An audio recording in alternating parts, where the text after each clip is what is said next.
তাহলে আল্লাহর পক্ষ থেকে হেদায়েত আসবে নবীদের কাছে। এই হেদায়েত আসা শুরু হয়েছে আদম আলাইহিস সালাম থেকে শুরু করে নূহ আলাইহিস সালাম হয়ে, ইব্রাহিম আলাইহিস সালাম হয়ে, মূসা আলাইহিস সালাম হয়ে, ঈসা আলাইহিস সালাম হয়ে, মুহাম্মদ সাল্লাল্লাহু আলাইহি ওয়াসাল্লাম পর্যন্ত। এবার খাতমে নবুওয়াতের উপর দুই একটা কথা।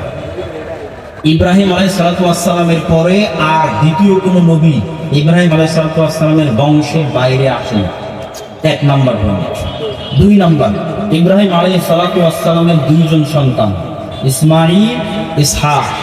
ইসহাককে ইহুদি খ্রিস্টানরা ইংরেজিতে উচ্চারণ করে আইজাক, ইয়াকুবকে উচ্চারণ করে জাকুব, ইউসুফকে উচ্চারণ করে জোসেফ।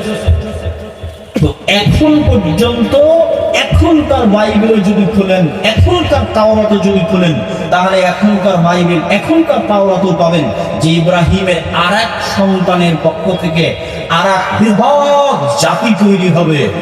আর এক সন্তান ইসমাঈলের পক্ষ থেকে বৃহৎ জাতি তৈরি হবে। আজ পর্যন্ত পৃথিবীতে, আজ পর্যন্ত ইসমাঈলের বংশে মুহাম্মদ সাল্লাল্লাহু আলাইহি ওয়াসাল্লাম ব্যতীত আর কেউই নবুয়তের দাবি করেনি। বলেন আল্লাহু আকবার।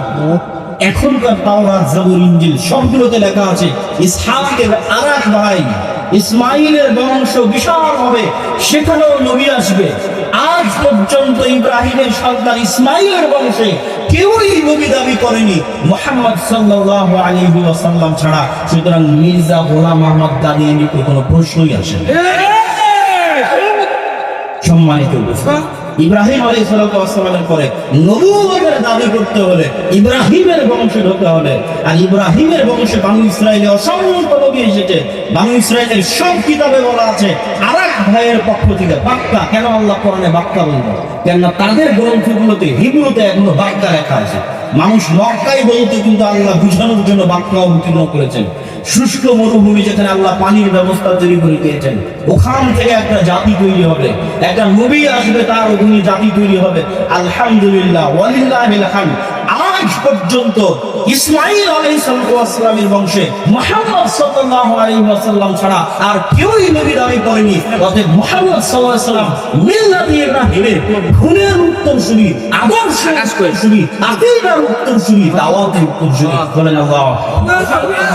এই জন্য কোরআনে বারবার চ্যালেঞ্জ দেওয়া আছে, মিল্লাত ইব্রাহিমকে পরীক্ষা করো। মা কানা ইব্রাহিম ইয়াহুদিয়ান ওয়ালা নাসরানিয়ান বাল কানা হানিফান মুসলিমা। ইব্রাহিম হচ্ছে টেস্ট করার মাধ্যম।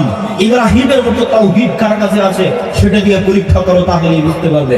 সম্মানিত উপস্থিতি, মুহাম্মদ সাল্লাল্লাহু আলাইহি ওয়াসাল্লামের পরে কিয়ামত পর্যন্ত দাজ্জালুনা, কাযযাবুনা, অসংখ্য মিথ্যুক নবুয়তের দাবিদার আসবে।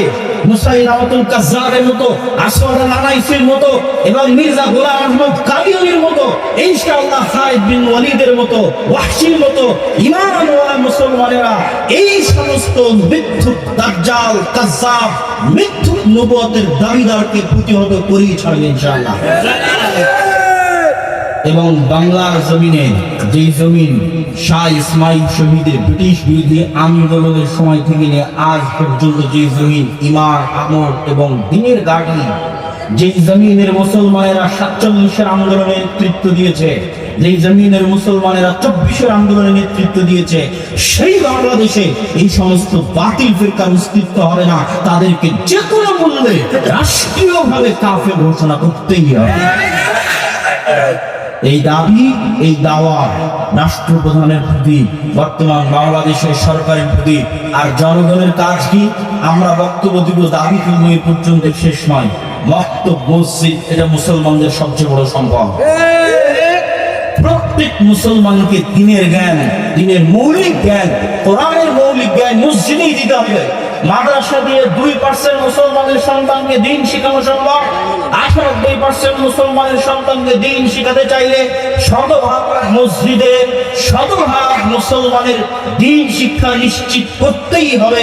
এটা মাদ্রাসাগুলোর দায়িত্ব, আলেম ওলামার দায়িত্ব। যত ইসলামী দল, সংগঠন যারাই বাংলাদেশে ইসলামের বিজয় দেখতে চায়, তাদের প্রত্যেকের দায়িত্ব শতভাগ মুসলমানের সন্তানকে কোরআন এবং দিন শেখানোর জন্য বাংলাদেশের শতভাগ মসজিদে শক্তিশালী মজবুত বক্তব্য ব্যবস্থা চালু করতে হবে। তাহলে সকল বাতিল ফিরকা, বাতিল দল একদিনে নিমিষে মিটে যাবে। দাওয়াতকে দুর্বল মনে করা যাবে না। দাওয়াত সব নবীদের কাজ। নূহ আলাইহিস সালাম 950 বছর দাওয়াত দিয়েছেন। দাওয়াতই আসল। আল্লাহ সব নবীকে পাঠিয়েছেন দাওয়াত দিতে। মুসা আলাইহিস সালাম দাওয়াত দিয়েছেন, ডাইরেক্ট যে ফিরআউনের সাথে মারামারি করেছেন কিনা দাওয়াত। অতএব দাওয়াতকে ছোট করে দেখা যাবে না। মসজিদ ভিত্তিক বক্তব্য শিক্ষার মাধ্যমে দাওয়াতকে মজবুত করতে হবে। আবার আমাদের যারা রাজনৈতিক শক্তির অধিকারী আছে, তারা কিন্তু মুসলমানের ভোটে ক্ষমতায় যেতে চায়, তাহলে তাদেরকেও নিশ্চিত করতে হবে যে কি মোহাম্মদ সে ওয়াফা তুমে তো হাম দেনে হ্যাঁ, আগার মুহাম্মদ সাল্লাল্লাহু আলাইহি ওয়াসাল্লামের সম্মানের সাথে কেউ গাদ্দারি করে, তাহলে সে যত পবিত্র হোক, যত বড় আলেম হোক, যত বড় ইসলামী দল হোক, আমরা তাদের সাথে না। ये मोहम्मद से वफा तुमने तो हम तेरे हैं। मोहम्मद सल्लल्लाहु अलैहि वसल्लम সম্মানের সাথে খাতমে নবুয়তের সাথে যারা থাকবে, আমরা তাদের সাথে ওয়া আখিরু দাওয়ানা আলহামদুলিল্লাহি রাব্বিল আলামিন।